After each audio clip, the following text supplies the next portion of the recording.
오늘도 이제 지난주에 이어서 계속 블레셋과 그 이스라엘의 정말 가장 중요한 전투라 그랬죠. 그 믹마스 전투에 대해서, 그러니까 사울 왕의 이스라엘 군과 이 블레셋 군의 그 전투 이야기를 좀 계속 나누려고 합니다. 지난주에는 그 전투 중에서 그 한 사건, 그 사울 왕이 그 사무엘 선지자를 기다리지 못하고 그 제사 드린 그 사건에 대해서 나눴고요. 오늘은 좀 이 전투를 전체적으로 좀 한번 좀 같이 조명을 해보려고 해요. 근데 이 전투를 이렇게 쭉 보면은 저희 전투의 이 믹마스 전투는요, 그림 3개로 설명이 되는 것 같아요. 제가 정말 못 그리는 실력이지만 그림을 그려가지고 왔고요. 그래서 그 3가지 그림을 잘 딱 보시면 이렇게 전투가 3단계로 진행됐구나라고 이해가 바로 되실 것입니다. 첫 번째 단계는요, 일단 그림부터 딱 보여주시고요. 첫 번째 단계는 어떤 단계냐면은 이제 사울 왕이 3,000명의 군대를 키웠죠. 키워가지고는 이제 게바에 주둔하고 있었던 블레셋 수비대, 그 블레셋 수비대를 이제 몰아내려는 그런 이제 작전을 세웁니다. 그래서 그 게바라는 지역에 그 블레셋 군대가 머물러 있는 쪽 그 북동쪽이죠. 북동쪽에는 사울 왕 자신이 2,000명의 군대를 가지고 진격해 들어가게 되고요. 물론 그 기습입니다. 몰래 블레셋 군이 모르게 이제 가게 되고요. 남쪽으로부터는 그 아들 요나단에게 1,000명의 군대를 맡겨서 그 남쪽으로부터 이제 게바를, 그렇게 이제 양쪽 포위 작전으로 이제 그 블레셋 군대를 수비군을 공격하게 되는데, 그런데 이게 사울 왕의 계획대로 진행이 안 됩니다. 그 진행대로 안 된 이유는 그 아들 요나단 때문에 그래요. 이 요나단은 맹장 중에 맹장이거든요. 그러니까 이렇게 숨어서 전투하고 이런 걸 좀 싫어하는 것 같아요. 무조건 돌격 앞으로만 좋아하는 그런 성향을 가진 그런 그 용장입니다. 그래서 이 전투에서도 아버지가 이렇게 포위 작전을 하자고 했는데 그걸 참지를 못하고 블레셋 군이 보이니까 저 할례받지 못한 블레셋 군 하면서 진격 앞으로 돌격 앞으로를 하게 돼요. 그러니 이 블레셋 군대가 보다가 깜짝 놀란 거죠. 이게 기습을 해야 되는데 기습이 안 되고, 그러니 안 된 상황에서 이제 블레셋 수비대가 저 화살표 보이죠, 밑에요, 그렇죠? 이 블레셋 본진에 구원군을 요청하게 됩니다. 그래서 포위 작전을 해야 되는데 거꾸로 블레셋 본진에서 이제 블레셋 대군이 쳐들어오게 되는, 성경을 보니까 무려 36,000명의 군대가 이제 이스라엘을 향해 쳐들어오는 그러한 일이 벌어지게 됩니다. 자, 그러자 이제 전쟁의 두 번째 단계로 넘어가게 되는데, 두 번째 단계는 다음 그림과 같습니다. 이 그림은요, 무슨 그림이냐면은 블레셋 대군이 쳐들어오니까, 그림만 봐도 대충 아시겠죠, 그렇죠? 블레셋 대군이 쳐들어오니까 사울 왕이 지금 뭘 하고 있는 겁니까? 자기의 특기를 발휘하고 있는 거죠, 그렇죠? 사울 왕의 특기는 뭡니까? 꼭꼭 숨어라, 머리카락 보일라. 이렇게 하면 웃으셔야 되는데 아무도 반응을 안 하시니까 제가 좀 쑥스럽습니다.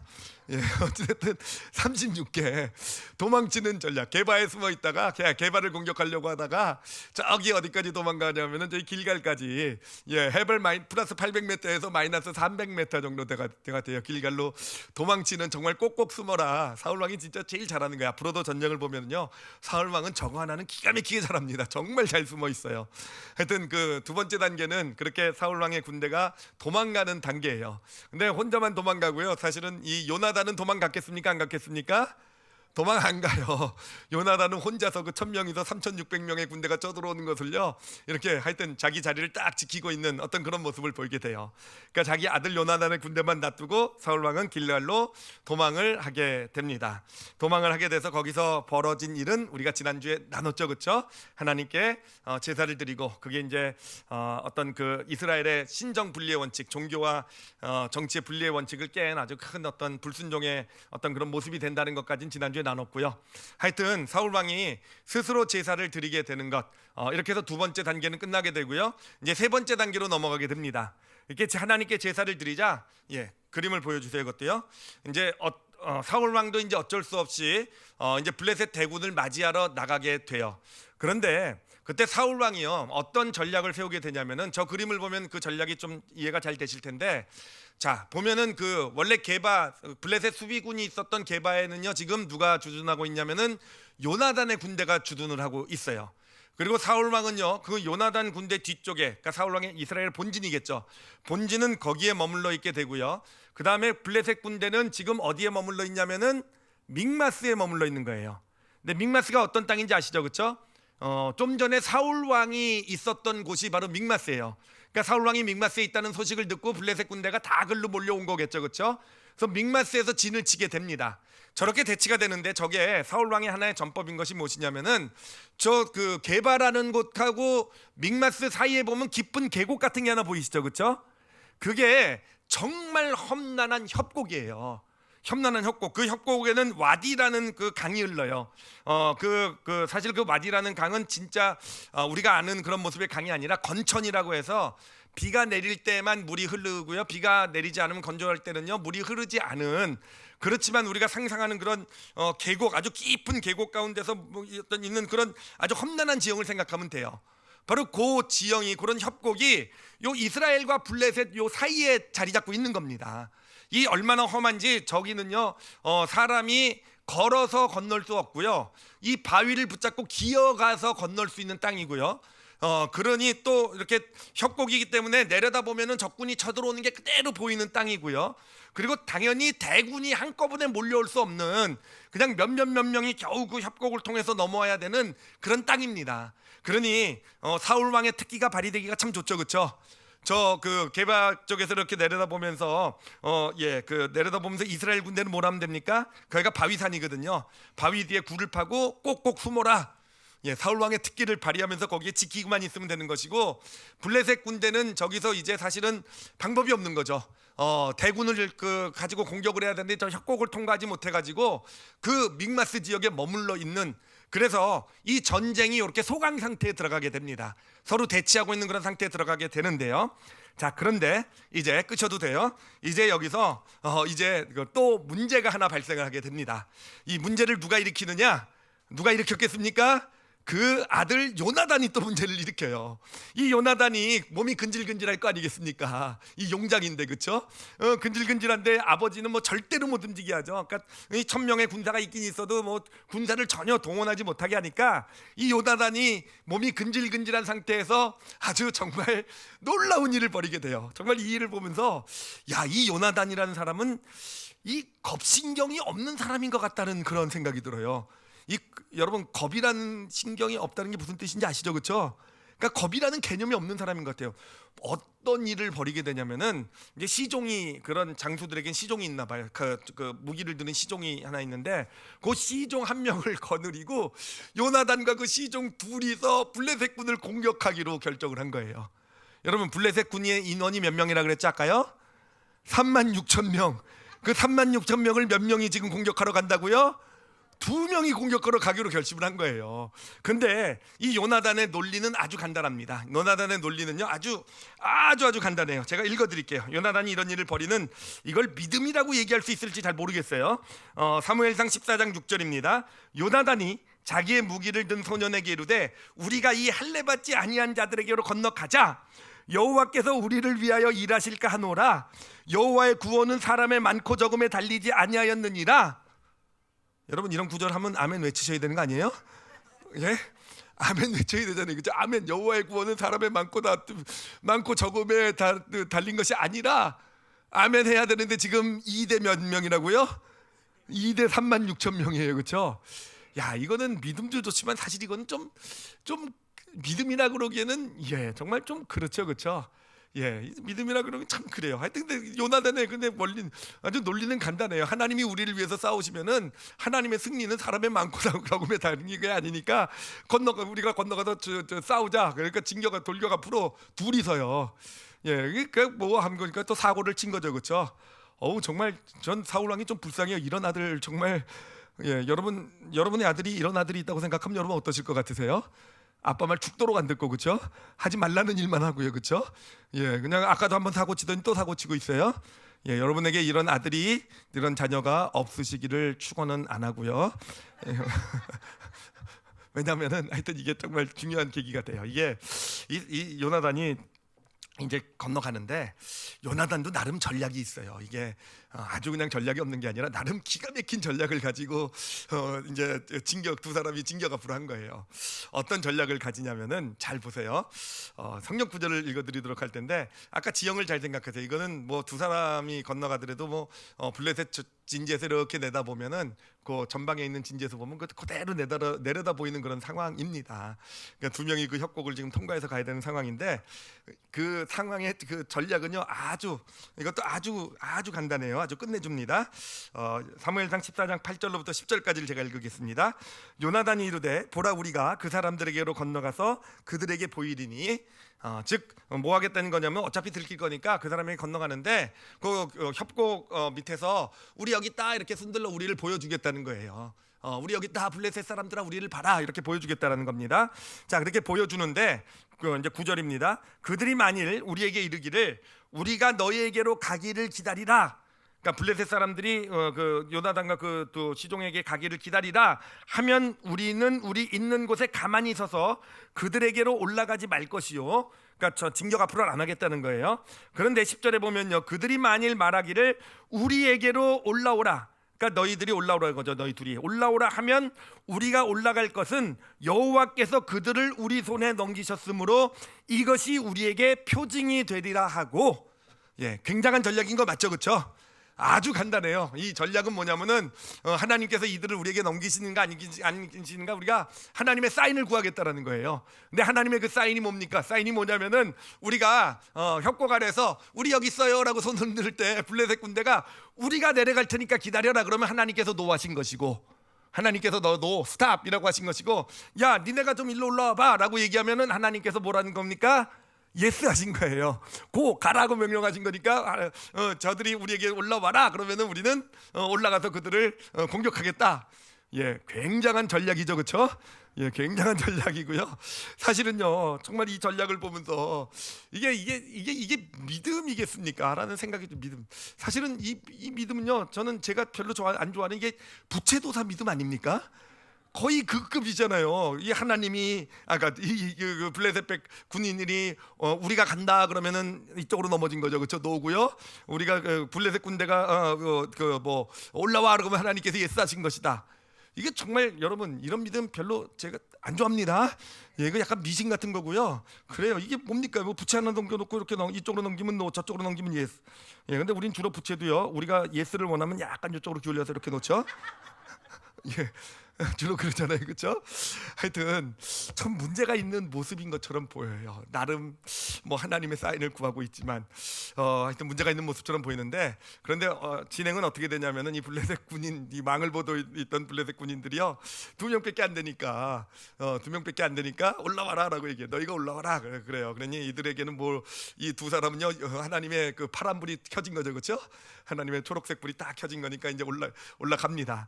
성경을 보면요, 손발로 기어서 올라갔대요. 그만큼만 지형이에요. 손발로 기어서. 그러고 보니까 그것도 대단한 전략이네요. 그렇죠. 그냥은 어차피 못 가는데 이들이 직접 올라오라 그러니까 그 협곡을 통과할 수 있었던 꽤 머리가 좋네요, 그렇죠? 하여튼 어찌됐든 그렇게 해서 요나단과 그 시종이 블레셋 군대 앞으로 싹 올라가 가지고는요 뭘 하기 시작합니까? 공격을 시작하는 거예요. 둘이 칼을 빼들고 이제 요나단은 싸움을 엄청 잘합니다. 그러니까 용장 중에 용장이니까 이제 이 그 망보던 이 군인들을 죽이기 시작해서 이제 전투가 시작되게 되는 거예요. 자, 그렇지만 여러분 어떻습니까? 이게 아무리 뭐 하나님이 예수를 한 사인으로 받았다고 해도, 그래가지고 뭐 하나님 거기까지 잘 이 두 명이서 거기까지 그래도 그 협곡이라는 걸 통과했다고 해도, 그래가지고 막 죽이기 시작했다고 해도 이게 지금 몇 대 몇이라고요? 2대 3만 6. 오늘 예배 끝나면 2대 3만 6천만 기억하시겠군요. 하여튼 3만 6천이란 말이에요. 이 두 사람이 아무리 죽이고 해봤자 3만 6천 명을 어떻게 이깁니까? 이건 말이 안 되는 상황이잖아요. 그런데 여러분 여기서요, 진짜 말이 되는 일이 일어나요. 이게 진짜 보면은요, 와, 이런 일이 진짜 일어날 수도 있겠구나. 정말 우리 상식에도요, 우리 논리로도 맞는 일이 여기서부터 지금부터 벌어지기 시작하게 됩니다. 이게 어떤 일이 벌어지게 되냐면은, 자, 이제 그 상황을 생각해 보십시오. 이제 그 두 명이 올라가서 죽이기 시작했어요. 그랬더니 앞쪽에 있었던 이 군인들은 갑자기 기습을 당한 거잖아요, 두 명에게. 그래가지고 이 앞쪽에서 혼란이 벌어지기 시작하게 됩니다. 그래서 막 요나단이 뭐 용감하게 있어서 막 죽이니까 이제 요 앞 부대 몇 명이 그냥 척후나 뭐 이런 게겠죠. 막 혼란을 피우게 되고 막 막 이스라엘이 쳐들어왔다, 막 저들이 공격한다, 막 이렇게 외치지 않았겠습니까? 근데 그럼 그 뒤에 있었던 블레셋군 나머지 36,000명을 한번 생각을 해보세요. 그들이 이렇게 그냥 뭐 이스라엘이 쳐들어올 리 없다고 생각하고 있는데, 그런데 갑자기 군대 앞에 부분이 전방이 막 소란스러워지는 거예요. 막 소란스러워지더니 막 그 칼소리가 막 나더니 막 그 블레셋군에서 이스라엘군이 쳐들어왔다라는 막 그런 외침이 들려오는 겁니다. 자, 그러면은 이 블레셋군들, 이 본진에 있었던 블레셋군들의 생각은 어떻겠습니까? 이스라엘군이 쳐들어왔어. 그러니까 칼 빼들고 다 나왔을 거 아니에요, 그렇죠? 어디 있어 이러고 다 나왔을 거 아니겠습니까? 근데 여기서 문제가 뭐냐면은, 여러분, 문제가 뭐냐면은 이스라엘군이 쳐들어오기는 왔다는 얘기는 들려오는데 이스라엘군이 보이질 않는 거예요. 이게 2명이 쳐들어왔으니 보일 리가 있습니까? 근데 이들은 2명이 쳐들어왔다고 생각할 리가 없잖아요. 이스라엘 그 블레셋 군대는요.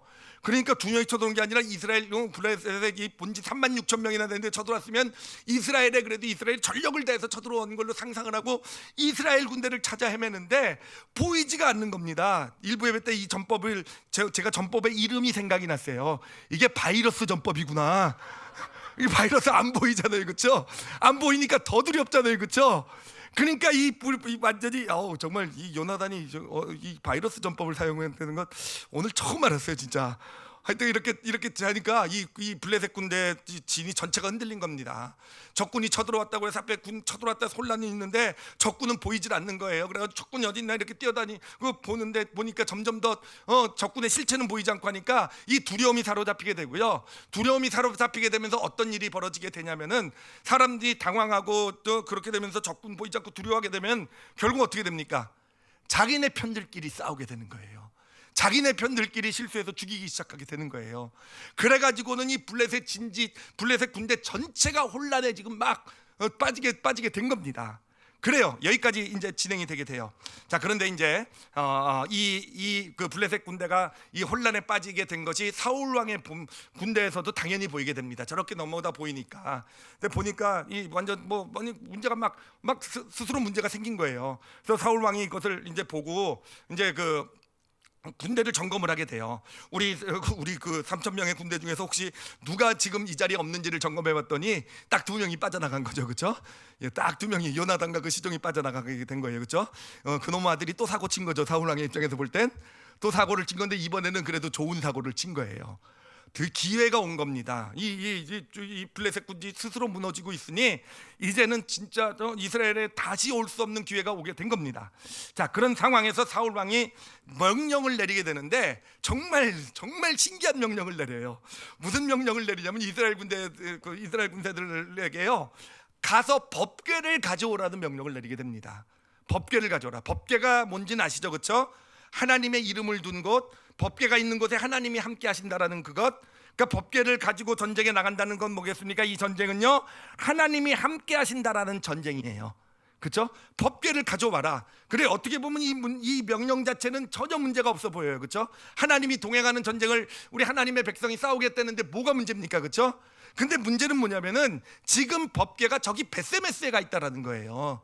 그러잖아요. 블레셋에 뺏겼다가 블레셋이 다시 벳세메스에 돌려놨잖아요. 벳세메스는요 저기 블레셋과의 국경 도시에 있는 데예요. 지금 여기 그 전투가 일어나진 곳에서 그 법궤를 가져오려면은 한나절은 걸려요. 한나절. 그러니까 오후 늦게나 돼야지 이 법궤가 진 이스라엘진에 도착할 수 있다라는 것입니다. 자, 그러면 여러분 어떻습니까? 지금 2명이서 이 블레셋 전체 진을 지금 혼란에 빠뜨리고 있지만 그 일이 얼마나 오래 갈 것 같으세요? 그 일이 얼마나 올라갈 것 같으세요? 지금은 당장은 보이지 않는 적 때문에 당황해가지고 서로 죽이고 혼란에 빠져 있지만 사실은 블레셋군이 쳐들어온 사람이 2명이다라는 사실을 발견하는 그 순간부터는요 그냥 끝나는 거잖아요. 아무리 요나단이 용감해도 무슨 요나단이 무슨 어벤져스입니까? 그렇잖아요. 무슨 아이언맨이에요? 막 손에서 뭐가 나갑니까? 헐크입니까? 막 갑자기 화난 막 이렇게 아니잖아요, 그렇죠? 영화들 안 보시는군요. 그런 유명한 영화는 좀 보셔서 저랑 좀 호흡 좀 맞춰주시기를 좀 당부를 드립니다. 하여튼 그렇잖아요. 이게 시간이 중요하잖아요. 지금 혼란에 빠져 있을 때 적군이 지금 쳐들어간 인원이 2명밖에 안 된다는 걸 알기 전에 공격을 해 들어가야 되는 거잖아요. 하여튼 그런 명령을 사울 왕이 내린 거예요. 그러니까 그 같이 있었던 군사들도요. 군사들이 의아하게 여긴 거죠. 왜 지금 여기서 이런 명령을 내릴까? 물론 우리 왕이 믿음이 좋아서 정말 하나님이 동행하는 전쟁을 하겠다는 건 알겠는데 지금 당장 쳐들어가지 않으면 안 되는 전쟁이잖아요. 그러니 이 부하들이요 사실 되게 벙찐 얼굴로 쳐다봤던 것 같아요. 되게 도대체 무슨 일을 하시는 건지, 왜 이런 명령을 내리시는지. 그런데 사울 왕은 또 보면 눈치가 백단입니다. 다 바로 눈치를 알아채고는요 법궤를 가져오라는 명령을 취소를 하게 됩니다. 그리고 나서 전군을 이제 블레셋 진으로 진격을 시키게 되는데 그 진격을 시키면서 이번에도 또 정말 아주 특별한 명령을 내리게 돼요. 우리가 오늘 본문에서 읽었던 그 명령인데요. 제가 다시 한번 읽어드리도록 할게요. 사무엘상 14장 24절입니다. 거기에 보면 이렇게 나옵니다. 이날에 이스라엘 백성들이 피곤하였으니 이는 사울이 백성에게 맹세시켜 경계하여 이르기를 저녁 곧 내가 내 원수에게 보복하리라 하는 때까지 아무 음식물이든지 먹는 사람은 저주를 받을지어다. 그죠? 하였습니다. 그러므로 모든 백성이 음식물을 맛보지 못하고라고 돼 있어요. 그러니까 사울 왕이 전투를 시작하면서 무슨 명령을 내린 거냐면 전군에게 금식 명령을 내린 거예요. 물도 음식도 먹지 말라라는 명령을 내린 겁니다. 여러분 어떻습니까? 금식이라는 명령 좋은 명령이죠, 그렇죠? 우리가 금식을 왜 합니까? 정말 하나님께 간절히 도움을 청할 때 금식을 하잖아요, 그렇죠? 예, 금식을 하는 거 아니겠습니까? 그러니까 사울 왕이 금식의 명령을 내렸다는 건 이 전쟁에 하나님의 도우심을 간절히 구하고 있는 거 아니겠습니까? 도우심을 구하고 있고요. 사울 왕이 사실 금식을 선포함으로써 이 전쟁은 하나님이 싸우시는 하나님의 전쟁, 거룩한 전쟁, 성전이다라는 선포하는 것 같은 의미를 담고 있는 거예요. 그렇게 금식을 선포하고 전쟁에 이제 군인들이 나가게 돼요. 근데 여러분 어떻습니까? 이 사울 왕이 정말 그런 이 전쟁이 성전이다, 하나님께 드리는 전쟁이다, 하나님께서 싸우신 전쟁이다, 그런 의미에서 금식을 선포했을 것 같습니까? 아닐 것 같습니까? 좀 의심이 되죠. 사울왕 자체가 워낙 전과가 있으니까. 그렇죠. 좀 의심이 되죠. 정말 이게 하나님께 드리는 그런 전쟁, 정말 우리가 아는 금식의 의미로서 그 금식을 선포하는 것일까라는 거예요. 사실 이 명령이 물론 문제가 있는 것은 뭐냐면은 전쟁을 하는 사람들에게 지금 전쟁을 시작해야 되는데 음식을 먹지 말라는 거는 문제가 있잖아요, 그렇죠? 전쟁이라는 게 얼마나 체력을 많이 소비합니까? 그러니까 적절하지 않은 어떤 명령인 것도 분명하고요. 그리고요, 이 명령이요 사실 보면은 놀라운 정말 깜짝 놀랄 결과를 가져와요. 이 금식이라는 요 명령 하나가요 정말 나중에 정말 끝에 전쟁이 끝나고 나서 정말 기가 막힌 결과를 가져오게 됩니다. 어떻게 진행이 되냐면은 이제 믹마스 전투에서 사울 왕의 군대가 이제 이스라엘이 블레셋 군대를 물리치게 돼요. 그래가지고 블레셋을 개바해서 이스라엘 땅에서 완전히 몰아내게 되고요. 그래서 드디어 정말 이스라엘의 수건 사업이 이루어지게 되는 거죠. 정말 블레셋을 물리치는 거야말로, 쫓아내는 거야말로 정말 그동안 수십 년 동안 간절히 원해왔던 하나님께 왕을 구했던 그 이유도 바로 이 블레셋에 있었잖아요, 그렇죠? 그러니까 이 전쟁에서 승리했으니까 여러분 정말 얼마나 정말 큰 일이고 정말 나라의 경사 중에 경사잖아요, 그렇죠? 정말 나라의 정말 놀라운 경사에서 온 백성이 모여서 이제 승리의 축제를 벌이게 됩니다. 승리의 축제를 벌이게 되는데, 자 여기서 한번 생각해 보세요. 이 전쟁의 가장 큰 공헌자, 이 승리의 공헌자는 누구겠습니까? 누굽니까?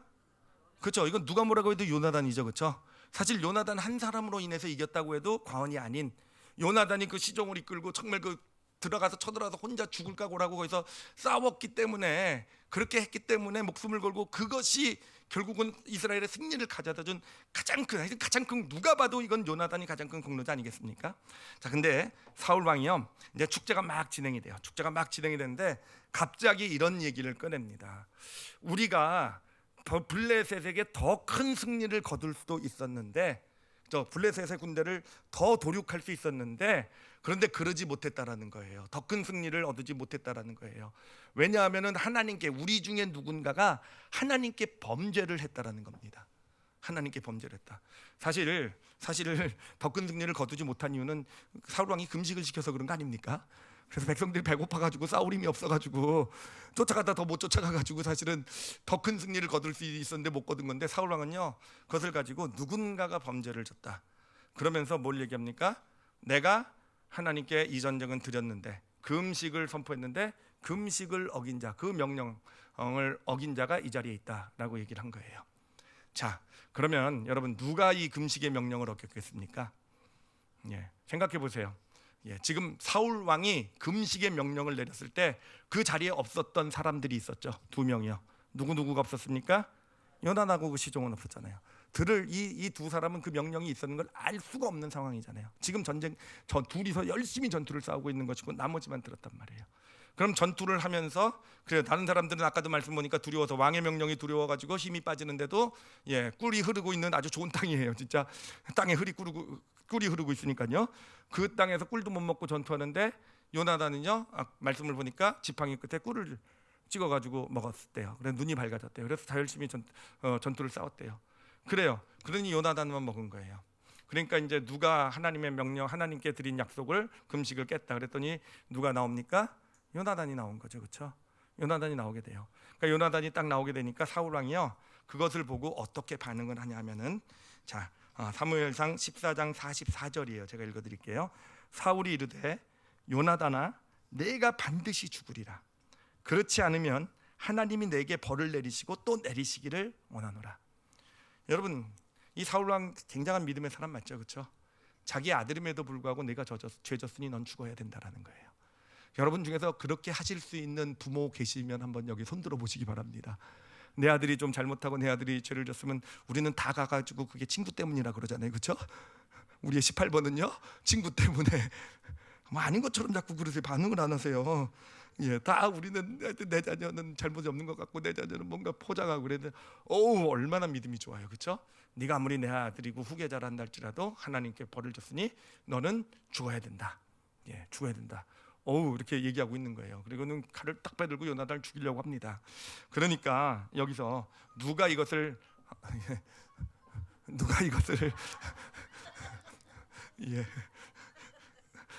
천천히 끄셔도 돼요. 이거 어차피 녹음 방송 나갈 때는 여기 자르고 나가는 거 맞죠, 그렇죠? 하여튼 그러니까 잊어버리진 않았어요. 잊어버리면 안 되죠. 그 백성들이 말리기 시작합니다. 군인들이 같이 참여했던 전쟁에 참여했던 군인들이 사울 왕이시여 한 번만 봐달라고. 그래도 누가 봐도 요나단이 가장 큰 공을 세우고 요나단이 그래도 승리에 큰 공을 세웠는데 목숨만은 구해 주십시오라고 얘기를 하게 돼요. 그러자 사울 왕이 그것을 보고요, 뭐 하여튼 백성들이 바짓가랑이 잡고 뭐 그랬겠죠. 절대로 안 된다고, 요나단 죽이는 거는. 그러니까 사울 왕이요, 알겠다고. 그러면은 그 공을 봐서 죽음만은 면하게 해주겠다고. 그렇지만 요나단 너는 큰 죄인이다. 근신하라. 이렇게 되는 겁니다. 여러분, 자, 정말 금식 명령 하나가 굉장한 결과를 가져오게 되죠, 그렇죠? 이 금식 명령의 결과로 결국 어떻게 됩니까? 그 전쟁에 가장 큰 공을 세웠던 요나단은요 갑자기 죄인이 되어버렸어요, 그렇죠? 갑자기 죄인이 되어버렸어요. 그리고요, 그 모든 공을 누가 차지하게 됩니까? 사울 왕이 차지하게 되는 거예요. 사울 왕이 했던 일이 뭡니까? 꼭꼭 숨어라, 머리카락 보일라. 늘 그렇잖아요. 늘 정말 법궤를 가져와라. 전 뜬금없이 갑자기 법궤 이런 걸 가지고 아이들 표현 따르면 이런 걸 뻘짓이라고 그러지 않습니까? 그죠? 뻘쭘한지, 그렇죠? 정말 그런 거. 그리고 뭐 정말 이런 것밖에는 하지 않았던 사울 왕이 결국 이 전쟁이 끝나고 모든 전쟁의 승리의 공로를 다 받게 되는 거예요. 다 받게 되고, 그래요. 그 어떤 이스라엘의 어떤 왕으로서의 어떤 그런 왕권이 튼튼하게 세워지는, 과연 사울 왕이다. 모든 공로가 다 사울 왕에게 돌아가는 그런 결과가 나오게 되는 것입니다. 자, 어떻습니까? 여러분, 이 이야기를 이렇게 보니까 사울 왕이 금식 명령을 왜 내렸을 것 같으세요?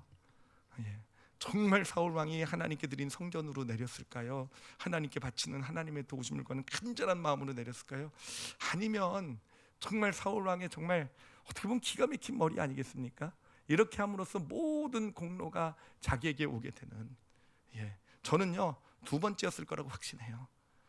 사울 왕이었던 그런 모습들을 보고 나타난 진행되는 결과를 보면서, 그래요, 사울 왕의 결국은 사울 왕은요 자기가 이 공로를 차지해야 되니까 아마 죄책감도 못 느꼈을 것 같아요. 내가 당연히 왕권이 강화되기 위해서는 내가 이 전쟁의 최고 공로자가 되어야 되는 것이고, 내가 이 영광을 가져야 이 나라가 더 튼튼히 서게 될 것이고, 그래요. 아마 그렇게 해서 버린 일일 거예요. 그래요. 이런 사울왕, 오늘 말씀을 이렇게 묵상을 하고 깨닫게 되고 이 사울왕의 이런 모습을 보게 되니까 여러분 어떻습니까? 그냥 뭔가 마음에서 뭐 이런 게 올라오지 않습니까? 만약에 내가 그 자리에 있었으면 그냥 정말 예, 하여튼 그래요. 이게 사울왕의 모습, 이게 사울왕의 지금 전쟁에서의 모습인데요. 자, 그러면은 저희가 여기서 좀 생각해봐야 될 건 뭐냐면은 이제 분노를 좀 가라앉히시고, 혹시 저만 분노한 건지 모르겠지만 가라앉히시고 좀 냉정하게 사울 왕과 요나단의 믿음을 좀 한번 비교를 좀 해보도록 할게요. 이 믿음, 어떤 믿음의 모습에서 어떤 차이가 있는지를 좀 함께 좀 살펴보도록 할게요. 자, 사울 왕의 믿음의 모습을 보면은요, 사울 왕의 믿음은요 사실은 겉으로 보일 때 굉장히 좋은 믿음처럼 보여요, 그렇죠? 사울 왕은 전쟁을 하면서 사울 왕이 한 게 뭡니까? 하나님께 제사 드리는 거. 하나님께 예배드리고 전쟁을 시작하겠다라는 거, 그렇죠? 그리고 하나님 전쟁이 시작되자 전쟁에서 무엇을 원합니까? 법궤를 가져오도록 하는 거, 하나님과 함께하는 전쟁, 하나님이 동행하시는 전쟁을 싸우기를 원하는 법궤를 가져오라고 명령한 거, 그렇죠? 그리고 또 뭐랍니까? 금식을 선포했어요. 하나님의 도우심을 간절히 구하며 이 전쟁은 하나님의 전쟁임을 선포하는 그런 금식.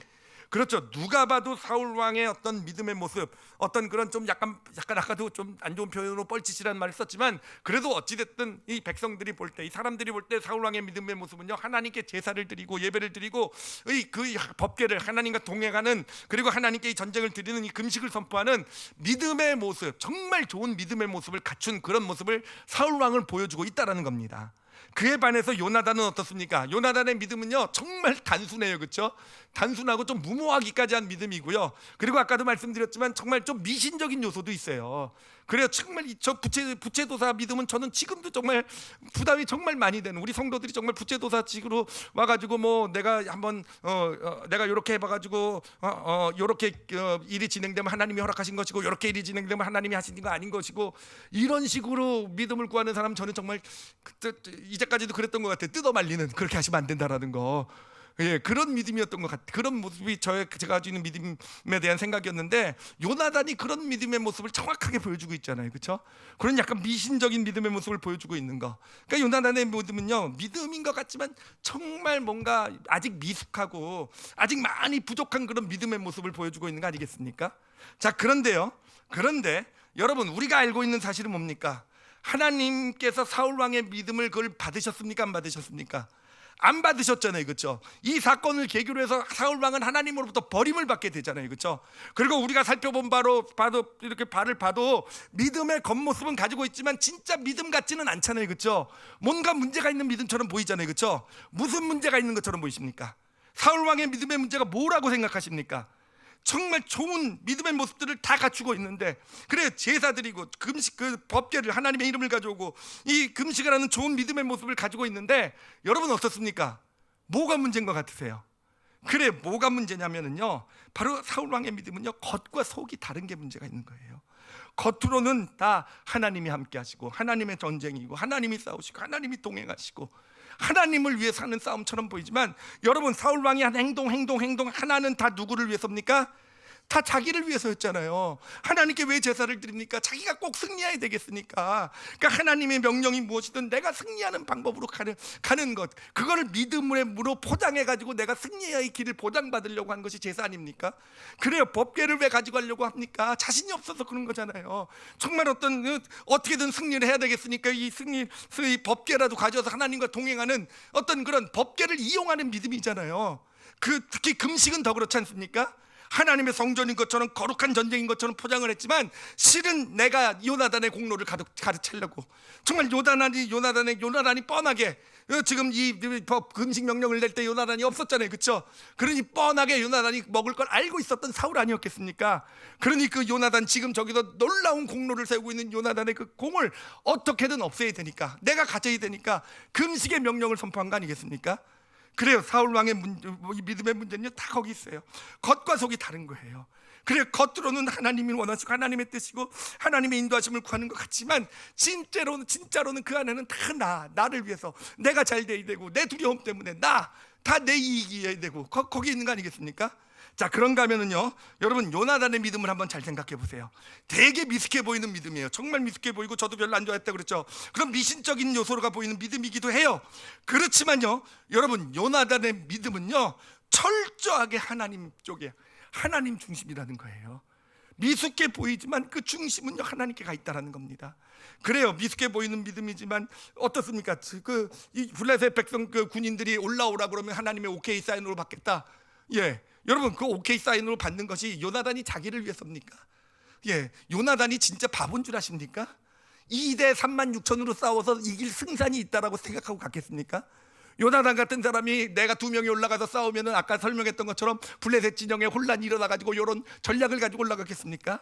아니에요. 요나단의 믿음은 아주 사실 투박해 보이지만 요나단이 가지고 있는 마음은 간단했던 거예요. 정말 하나님의 뜻, 하나님의 계획은, 하나님 원하시는 것은 이스라엘 백성들이 구원받는 거잖아요.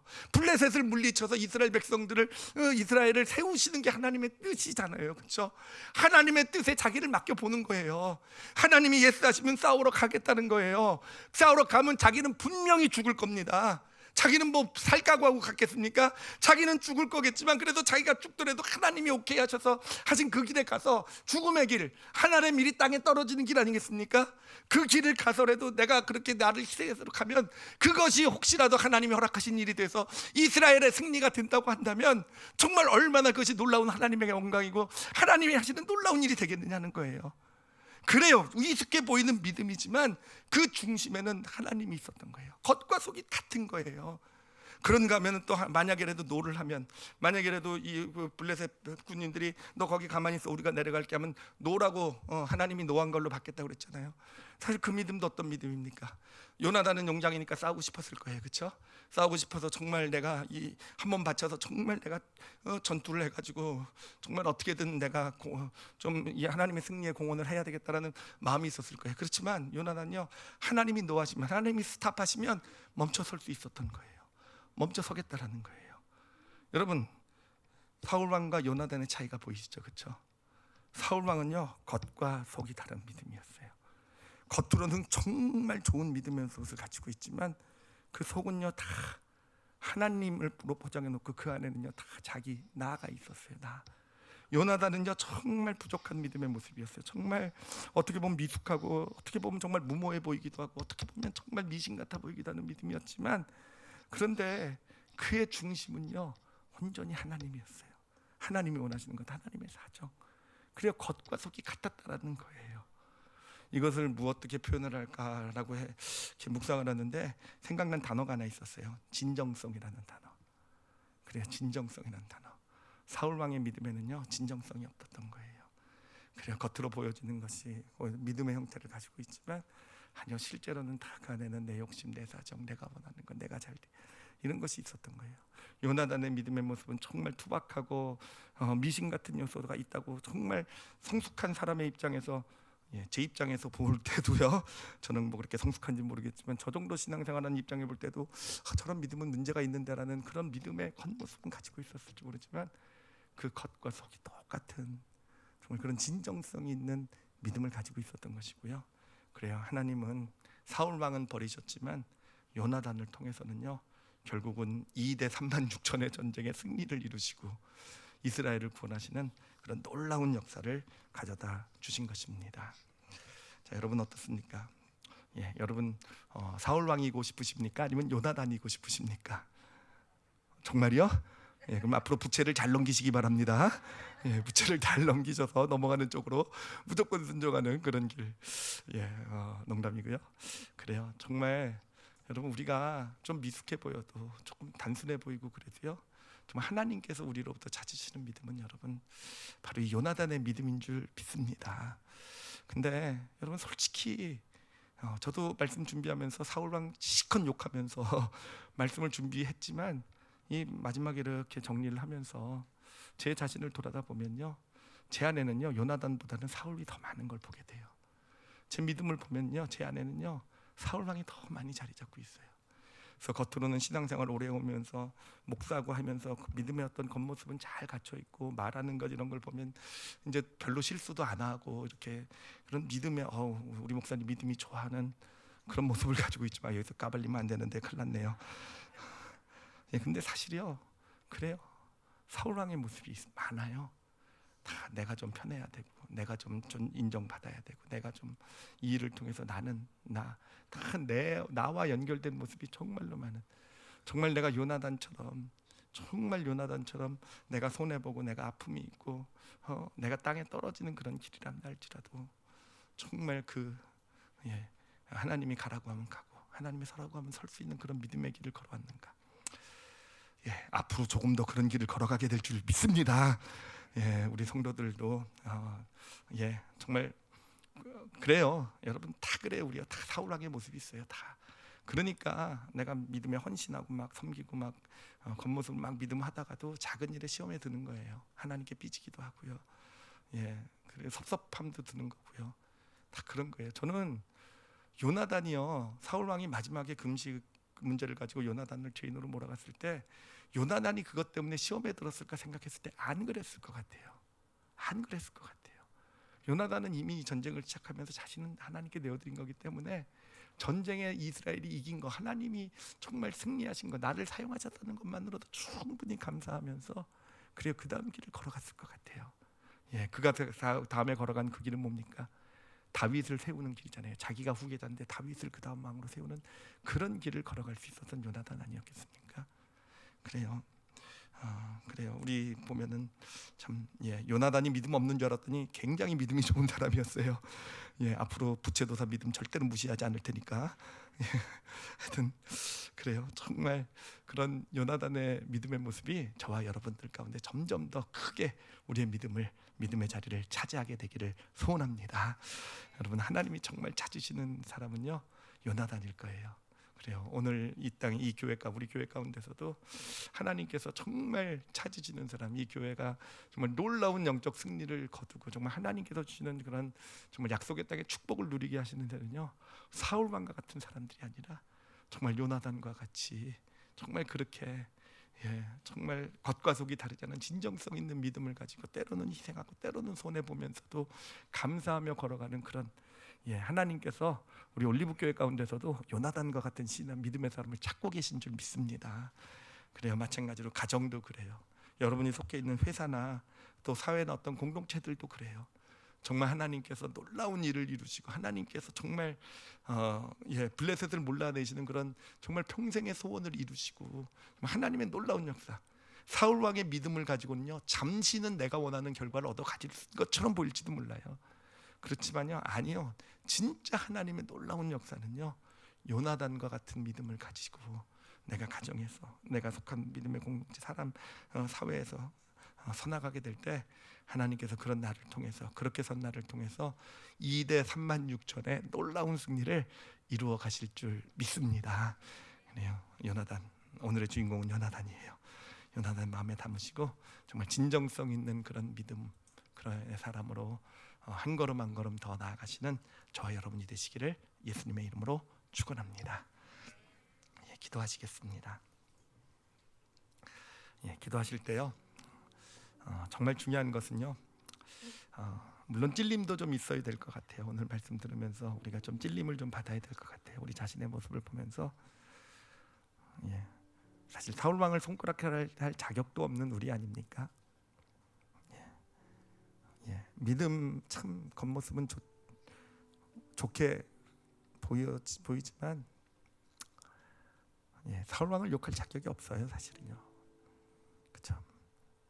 쉽게 삐지잖아요. 그렇죠. 쉽게 부정적이고 힘들고. 그래, 그런 우리 찔림이 우리에게 좀 있는 것이 참 오늘 말씀에서 주시는 그런 은혜 한 부분일 거고요. 그렇지만 더 중요한 것은요, 여러분 정말 요나단과 같은 믿음이 우리에게 나타나길 원하는 그런 열정, 소망이 우리에게 좀 자리 잡았으면 좋겠어요. 정말 내가 정말 이왕 하나님을 신뢰하고 믿고 믿음의 길을 걸어가고 정말 하나님의 사람으로 이 땅을 살아가고 있고 하나님께서 분명히 우리 가정을 축복하실 것이고 내가 속한 어떤 모임들, 어떤 교회를 회복시키시고 놀라운 일을 이루실 건데 정말 내가 요나단처럼 쓰임받길 원하는 그런 열정과 소망이 우리 영혼 가운데 이 시간 좀 그런 기도로 하나님께 좀 나아갈 수 있었으면 좋겠습니다. 3시간 기도하실 때 좀 하나님께 우리의 연약함을 고백하는 기도도 하시지만 정말 나에게 요나단과 같은 진정성 있는 믿음을 허락하여 주시옵소서. 내가 비록 부족하고 연약해도 정말 하나님 앞에 서고 내가 믿음으로 나아갈 때는 그것이 겉과 속이 다르지 않을 수 있도록 정말 진심으로 하나님 앞에 요나단이 그랬던 것처럼 진심으로 하나님 앞에 설 수 있는 자가 될 수 있도록 그렇게 믿음의 길, 그렇게 믿음의 사람 되길 원합니다. 우리 다 같이 오늘 말씀 놓고요, 자신을 위해서 우리 함께 통성으로 기도하시겠습니다. 하나님 아버지 감사합니다. 아버지, 하나님 아버지, 정말 우리가 정말 이 믿음의 일에 있어서 많은 진정성 있는 사람이 되기를 소원합니다. 하나님, 정말 믿음을 내세울 때 우리는 얼마나 쉽게 믿음을 내세웁니까? 얼마나 믿음을 앞세우고 사실은 그 뒤를 돌아다 보면 다 믿음으로 포장되어 있는 다 내 사정 내 것. 하나님, 아니요, 정말 하나님 믿음을 내세울 때만은 우리가 진심이기를 원합니다. 정말 진정성 있는 믿음으로 때로는 손해보고 아픔이 되는 길이란다 할지라도 정말 하나님 원하시는 그 길 가길 원해서 정말 하나님께서 우리 가정을, 우리 공동체를, 우리 내가 속해 있는 모임으로 교회를 세우시기 원하시는 하나님의 뜻에 정말 요나단처럼 나 자신을 드리길 원하는 하나님, 그런 정말 진정성 있는 믿음으로 당신 앞에 설 줄 아는 저희들 되게 하여 주시옵소서. 하나님, 절대로 이 믿음이 저희들의 겉포장이 되기 원치 않습니다.